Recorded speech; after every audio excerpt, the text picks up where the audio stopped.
Hello students, this is Neeraj and we are here to learn the third chapter in your biology course of class 11, that is plant kingdom. So till now we have studied two chapters. First one was the living world and the second one was what? Biological classification. We studied how different systems are used to classify and what are the different tools which are used to classify.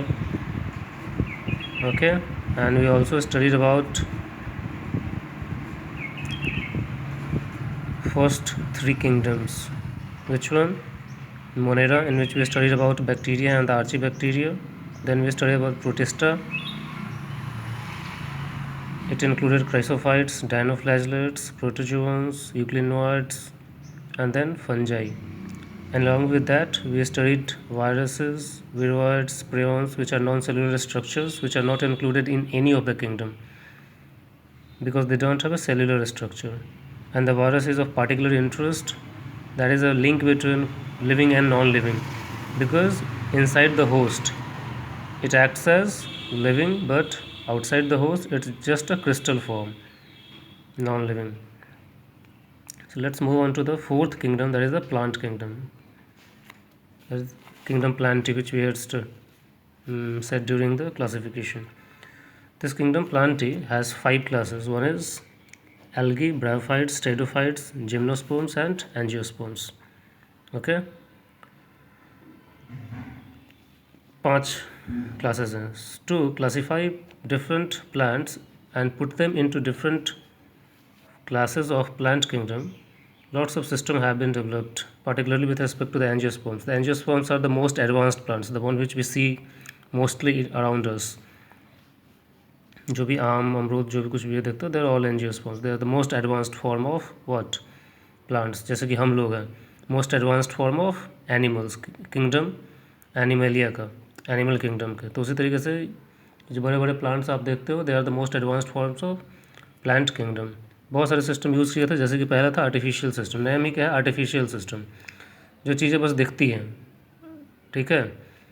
Vegetative characters and the sexual characters को equal weightage दिया गया था, ठीक है. Means the way they reproduce and the way they look.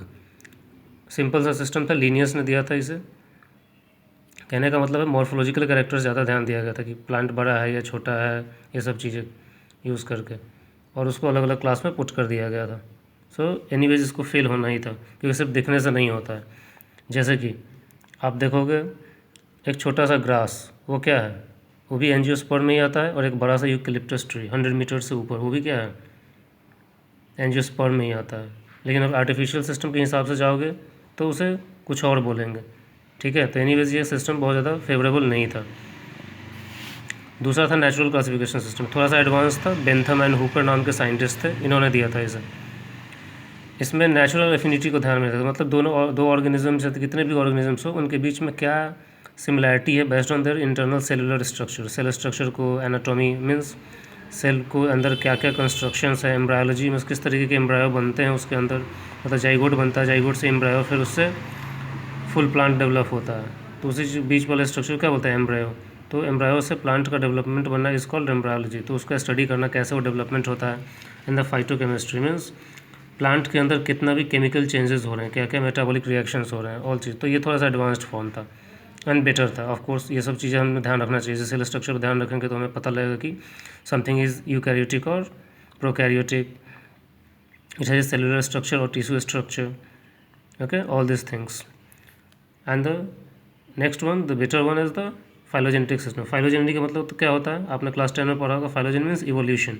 Evolutionary relationships को ध्यान रखना चाहिए. इसके हिसाब से दो ऑर्गेनिज्म जो एक ही क्लास के अंदर होते हैं, दैट मीन्स उनके एंसेस्टर क्या होंगे? सेम होंगे, तभी जाके वो एक ही क्लास के अंदर. जैसे कि ह्यूमन्स के केस में भी क्या है? प्राइमेटा. हम लोग हैं या बंदर लोग हैं, मंकीज़, वो सब प्राइमेटा क्लास में आते हैं. क्यों? क्योंकि सबके एंसेस्टर क्या है? पूर्वज एक ही है. तो उसी तरीके से प्लांट में भी है फाइलोजेनेटिक क्लासिफिकेशन सिस्टम. इसके अनुसार जितने भी ऑर्गेनिजम्स जो हैं एक ही टैक्सा के अंदर है, चाहे कि क्लास के अंदर, जो भी टैक्स, बहुत सारे टैक्सोनॉमी कैटेगरीज थे, class, order, family, other things. तो एक क्लास के अंदर जितने भी चीज़ें होती हैं वो सब एक ही एंसेस्टर होंगे. सही भी है, डेफिनेटली होंगे, तभी उन्हें क्या है? कैरेक्टर सिमिलर है या डिसिमिलर है, उसके हिसाब से अलग अलग टैक्सा में हमने रखा है उसे.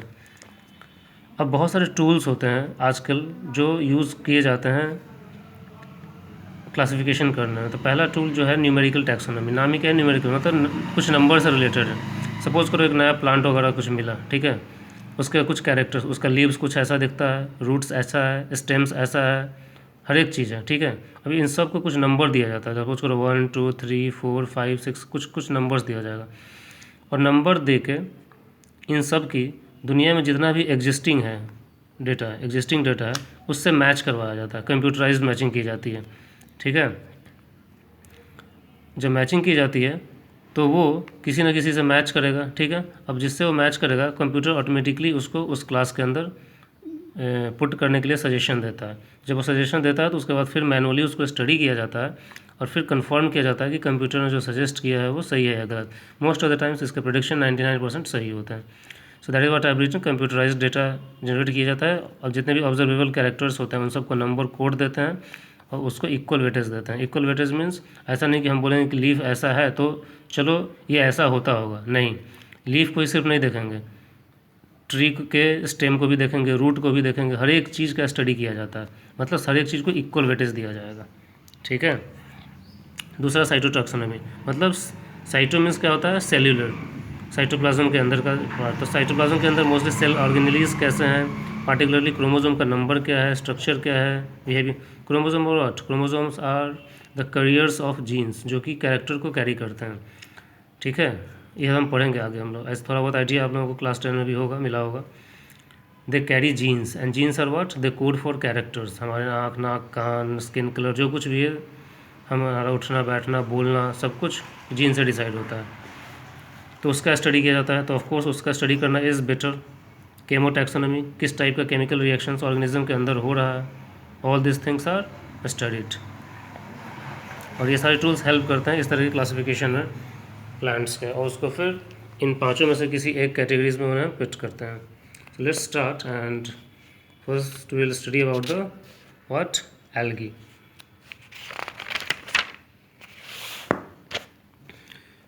Algae they are the most simple plants, ठीक है। थैलोइड बॉडी होती है। थैलोइड बॉडी का मतलब होता है सिर्फ थैली होती है बॉडी हमारे यहाँ, क्या होती है उसमें कुछ बता सकते हो कि थैली में कौन चीज़ क्या है, नहीं बता सकते हो, कुछ इस टाइप का, ठीक है। उसी तरीके से प्लांट भी जो होता है उसके अंदर थैलस स्ट्रक्चर है, मतलब बस ऐसा ही एक स्ट्रक्चर खड़ा है। इसका लीव्स कहाँ है, रूट्स क्या है, स्टेम क्या है, वो डिफ्रेंशिएट करना मुश्किल होता है। So that is what we call it thallus structure. True leaves, stems, roots absent. Leaf like structure हो सकता है थोड़ा बहुत उसके जैसा दिखे, but that doesn't have the all the characters of leaves. अब कैरेक्टर क्या होते हैं लीव्स कहलाने के, वो सब हमें 5th चैप्टर में पढ़ना है, उसमें हम लोग पढ़ेंगे कि कोई भी चीज़ को लीव कैसे बोल सकते हैं, ठीक है। तो फिलहाल अभी ये जानिए कि उनके अंदर ट्रू लीव्स, स्टेम्स, ये सब चीज़ें कुछ नहीं होती है। थैलोइड बॉडी होती है, ऑटोट्रोपिक होते हैं, खुद से खाना बना सकते हैं, फोटोसिंथेसिस करते हैं, सभी तरीके की जगहों पे मिलते हैं, स्टोन्स पे, वुड्स पे, सॉइल पे, लेकिन ज़्यादातर किस में मिलते हैं, पानी में, एक्वेटिक होते हैं। फ्रेश वाटर में भी होते हैं, मराइन भी होते हैं, मतलब तालाब, नदी, इन सब में मिलते हैं, प्लस समंदर में भी मिलते हैं। इनफैक्ट ये सबसे ज़्यादा समंदर में ही मिलते हैं, ठीक है। और occurs in association with fungus. Fungus और एल्गस का एसोसिएशन क्या कहता है, लाइकेन, हमने पिछले चैप्टर में पढ़ा था। नीचे फंगस होता है, ऊपर एल्गी होता है, इस एसोसिएशन को सिम्बायोसिस बोलते हैं। फंगस जो होता है वाटर वगैरह एब्जॉर्ब करता है, एल्गी को देता है, एल्गी उसको यूज़ करके और सनलाइट को यूज़ करके खाना बनाता है और उस फंगस को देता है। तो दिस म्यूचुअल रिलेशनशिप है, इसको बोलते हैं सिम्बायोसिस। अलग अलग फॉर्म में होते हैं, कॉलोनियल फॉर्म में होता है, जैसे कि वॉल बॉक्स, छोटा छोटा इस तरीके से जुड़े, एक आपस में जुड़े रहेंगे, ठीक है। This is called colonial form. Wall box जो होता है कॉलोनी के फॉर्म में होता है, इस तरीके से छोटे छोटे ऑर्गेनिज्म जो है एक दूसरे के साथ ऐसे जुड़े हुए हैं, ठीक है, बड़े बड़े कॉलोनी बनते हैं, दिस इज कॉलोनियल फॉर्म। कुछ जो होते हैं फिलामेंट के फॉर्म में होते हैं, फिलामेंट में रिबन लाइक स्ट्रक्चर, इस तरीके से फिलामेंट की तरह स्ट्रक्चर होते हैं, ठीक है। स्पाइरोगैरा यूलोथ्रिक्स, हाँ स्पाइरोगैरा यूलोथ्रिक्स होते हैं फिलामेंट के फॉर्म में। कुछ जो होते हैं प्लांट जैसे थोड़े बड़े बड़े भी होते हैं, प्लांट नहीं होते हैं, मतलब उनके अंदर ट्री, लीव्स, ये सब चीज़ बताना मुश्किल है। They are not true trees, plant ही हैं वो, of course algae comes under plant ही, बट बिगर प्लांट्स की तरह दिखते हैं वो, जैसे कि kelp is what, brown algae. Vegetative reproduction जो होता है इन जनरल एल्गी के अंदर फ्रेगमेंटेशन से होता है, जैसे कि ये है, कोई एक एल्गी है स्पाइरोगैरा सपोज कर लो, तो उसका एक पार्ट टूट कर बाहर गिरेगा, ऐसे ही टूटा, और ये एक नया ऑर्गेनिज्म में ग्रो कर जाएगा, ठीक है। So that is what fragmentation. ये सेक्सुअल रिप्रोडक्शन जो होता है स्पोर्स के थ्रू होता है, particularly flagellated juice. Flagellated juice suppose करो ये है, तो इसके अंदर एक फ्लैजला होगा, निकला हुआ एपरेटस, तो that is flagellated zoospores. Then sexual reproduction जो होता है वो भी गैमेट्स के थ्रू होता है। अब गैमेट्स दो तरीके के होते हैं, आइसोगैमस एंड आइसोगैमस। आइसोगैमस में आइसो का मतलब क्या होता है, सिमिलर, तो isogamous flagellated, similar, male gamete and female gamete दोनों एक जैसा दिखेंगे, ठीक है, और फ्लैजलेटेड हैं। तो ऐसा कहाँ कंडीशन मिलता है, यूलोथ्रिक्स में, यूलोथ्रिक्स में। Isogamous, isogamous, iso means similar, gamos means gametes, ठीक है। अब होते हैं स्पाइरोगैरा, जहाँ पे भी आइसोगैमस ही होते हैं, एक जैसे दिखते हैं, बट नो फ्लैजलेट, मतलब फ्लैजला नहीं है तो मूव नहीं कर सकते हैं, ठीक है। तो I have written here isogamous flagellated Ulothrix में, isogamous non flagellated spores in Spirogyra. जो फ्लैजलेटेड स्पोर्स हैं मतलब क्या, उनका फ्लैजला है तो वो मूव कर सकते हैं, ये नॉन फ्लैजलेटेड मतलब मूव नहीं कर सकते हैं। दूसरा होता है एन आइसोगैमस रिप्रोडक्शन, यूडोरिना में होता है। एन आइसोगैमस मीन्स जो गैमेट्स होते हैं उनका स्ट्रक्चर सेम नहीं होता, जैसे कि एक बड़ा हो, ठीक है, और एक छोटा हो। तो छोटा वाला जो जनरली जो होता है दैट इज़ मेल गैमेट्स, और जो बड़ा वाला होता है that is mostly female gamete. इसमें फ्लैजला नहीं होता, मतलब ये क्या हो जाएगा, नॉन मोटाइल होगा, और ये फ्लैजला होता है, इसमें ये मेल गैमेट होता है और ये क्या होगा, मोटाइल होगा, मूव करेगा। तो इस तरह के एन आइसोगैमस को ऊ गैमस ही बोलते हैं। क्या बोलते हैं, ऊ गैमस, ठीक है। Large non motile female gametes and small motile male gametes, ये होता है वॉलबॉक्स और फ्यूकस में। Volvox is a green alga, Fucus is a brown alga, हम पढ़ेंगे डिफरेंट क्लासेस, ठीक है।